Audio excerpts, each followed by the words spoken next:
Bem-vindos aqui ao canal Quem Sabe. Estamos falando agora aqui de São José dos Campos, interior paulista.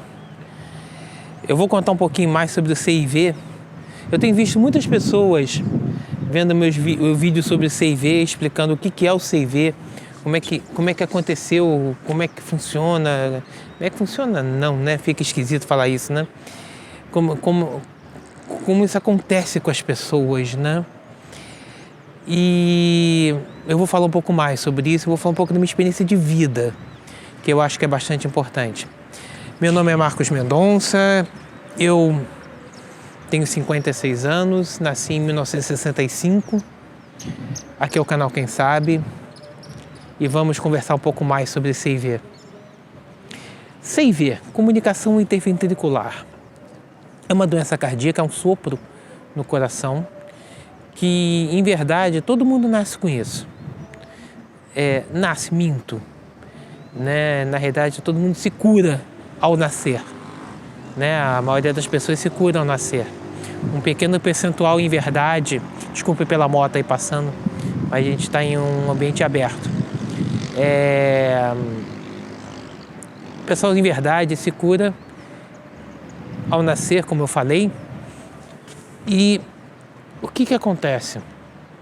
Quando você é um feto, você tem a sua circulação do sangue, e eu explico isso no outro vídeo, ela é mais ou menos nesse formato.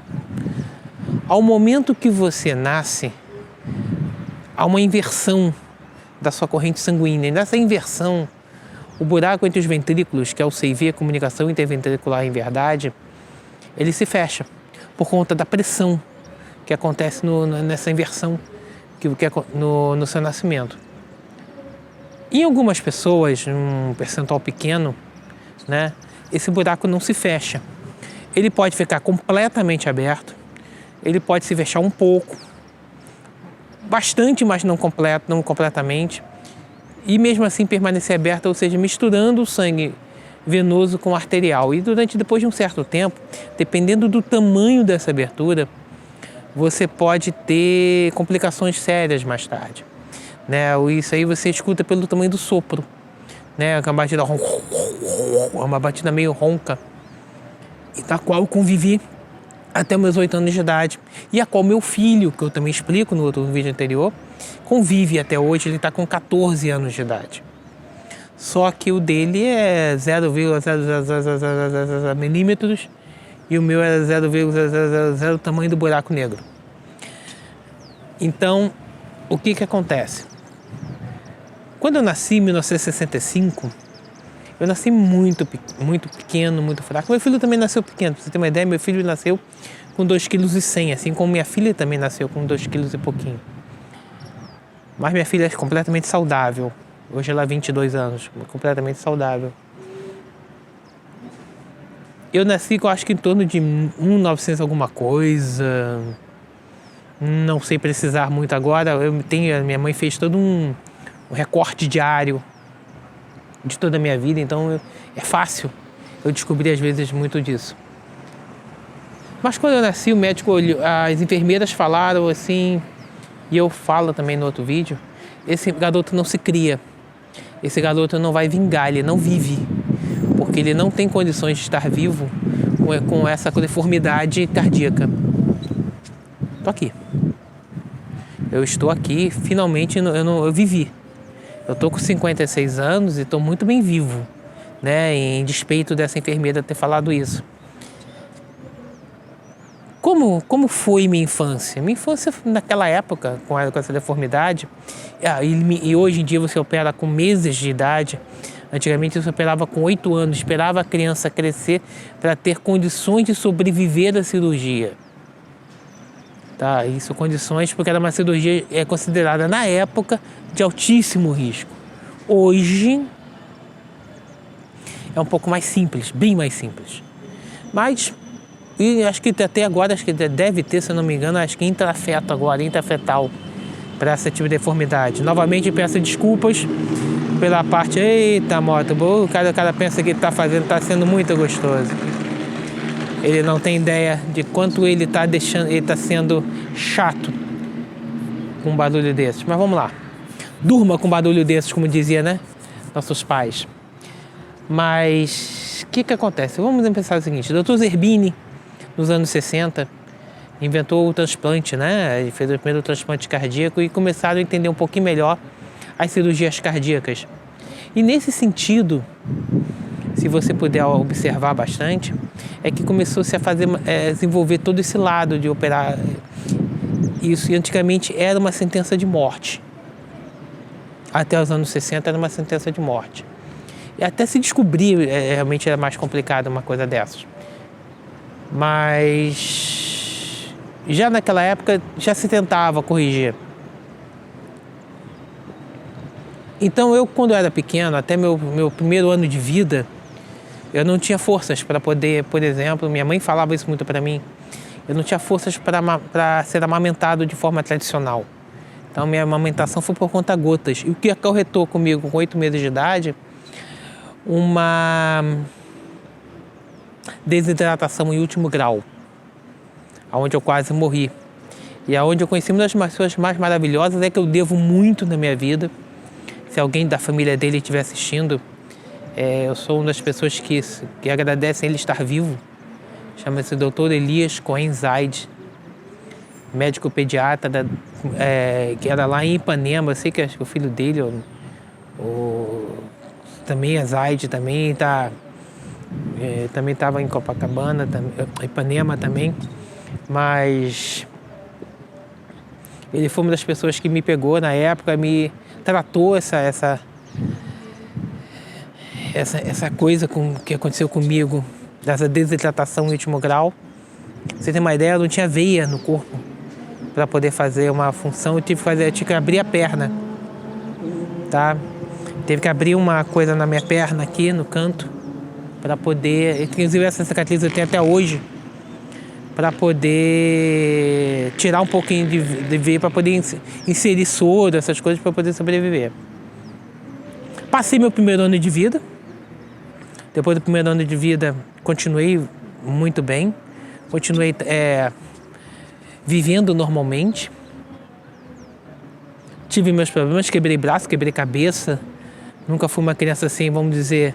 Eu não era super hiper levado, mas também não era quieto. Eu sempre entrava pelo cano em alguns cantos, né? Às vezes você faz aquela coisa de criança que você faz uma coisa que não deve.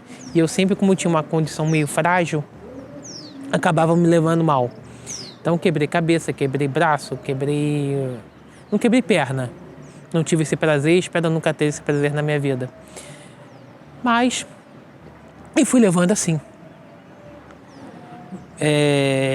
Até chegar aos meus 8 anos de idade. Quando eu 8 anos de idade, eu fui internado no Hospital da Lagoa, ali no Rio de Janeiro, né? O hospital era um hospital estadual. Acho que é estadual, se eu não me engano.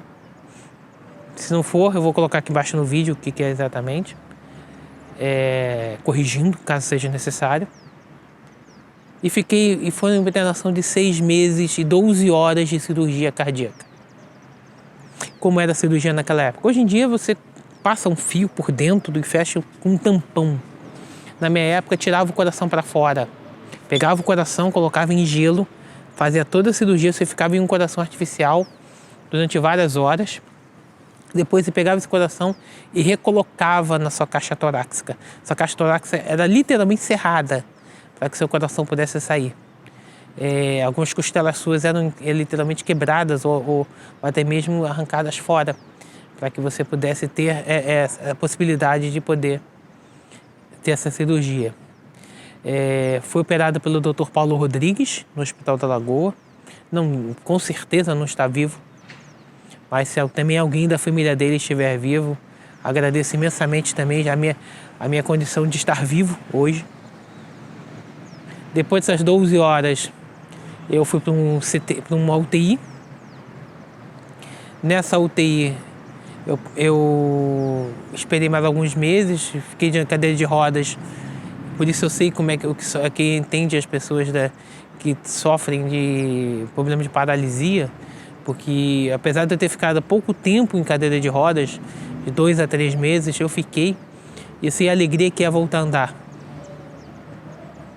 Após isso, fiquei mais alguns meses em revisão até que fosse totalmente liberado, e hoje estou aqui 56 anos conversando com vocês a respeito que não é o fim do mundo. Ter um sopro no coração, principalmente um CV, não é o fim do mundo. Existem esperanças, Deus está aí para isso, para aqueles que não acreditam em Deus, sejam ateus ou qualquer outro tipo de religião. Se agarrem naquilo que acreditam, se agarrem na ciência, sendo ateus, somente na ciência. E saibam, a vida é muito bela e vocês foram presenteados com uma pessoa que tem toda uma garra de luta pela frente. Eu sei porque o quanto que eu lutei, ainda estou lutando para conseguir as coisas. Não consegui ainda tudo que eu quero. Não sei se Deus vai me deixar conseguir tudo que eu desejo ainda. Mas eu luto até por esse canal também, que é um dos meus sonhos, para que tudo aconteça. Mas tudo na vida é um galgar, é um escalar lento. E eu acho isso bastante importante, que vocês conheçam da vida um pouco e não se preocupem com CV. Comunicação interventricular. Quando o médico chegar para você, seu filho tem um CV, e explicar um pouco do que é. Fala assim, eu já ouvi o Marcos falando, tem 56 anos, está lá, está vivo e bem. Eu sei que não é o fim do mundo e eu sei que ele vai ser curado e eu sei que ele vai sair dessa. Ninguém é maior que Deus, ninguém é maior que a sua fé, ninguém é maior que a sua crença, mesmo que seja ela apenas na ciência. Mas a sua crença é algo que move caminhos, como moveu da minha mãe e que me tornou a ser o que eu sou. Tá? Novamente peço perdão pelo barulho aqui e vou ficando por aqui. Eu espero que tenham gostado. Se gostaram, compartilhem com quem esteja necessitando de ouvir talvez umas palavras e ao mesmo tempo saber um pouquinho do que é o CV e que doenças cardíacas não é o fim do mundo, não é o fim do mundo para ninguém. Pode ser o começo de uma vida de uma pessoa que batalha muito, que luta e que vai vencer. Seu filho é importante, seu amigo é importante, seus pais são importantes. Viva e deixe viver. Esse é o recado que é aqui do canal Quem Sabe. Se gostaram, se inscrevam, dê seu like. E vamos até uma próxima. Fiquem com Deus. Essa é a minha mensagem de hoje. Tchau, tchau.